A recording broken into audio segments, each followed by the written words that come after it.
அதிமுகவில் தனக்கு எதிராக யாரும் இல்லை என்றும் பொதுக்குழு முடிவின்படி ஓ பன்னீர்செல்வம் உள்பட 4 பேர் நீக்கப்பட்டது இறுதி முடிவு எனவும் அதிமுக பொதுச் செயலாளர் எடப்பாடி பழனிசாமி திட்டவட்டமாக தெரிவித்துள்ளார். சென்னை மதுரவாயலில் நடைபெற்ற அண்ணா பிறந்தநாள் விழா பொதுக்கூட்டத்தில் எடப்பாடி பழனிசாமி கலந்து கொண்டு உரையாற்றினார்.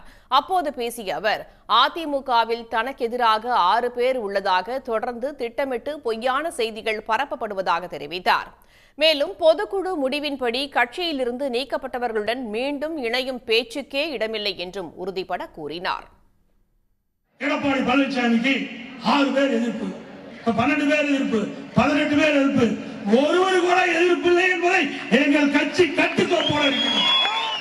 அனைத்து இந்திய அண்ணா திராவிட முன்னேற்ற கழக பொதுக்குழு எடுத்த முடிவு 4 பேர் உறுப்பினரும் அடிப்படை உறுப்பினர் நீக்கப்பட்டதுதான். இனியாவது பத்திரிகை ஊடகம் இந்த செய்தியை வெளியிடாருங்க. இணைப்பெற்ற பேச்சுக்கே இடமில்ல.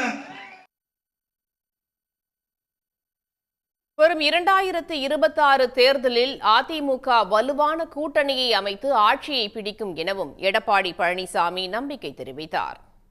உடனுக்குடன் செய்திகளை தெரிந்து கொள்ள சன் நியூஸ் பெல் ஐகானை கிளிக் பண்ணுங்க.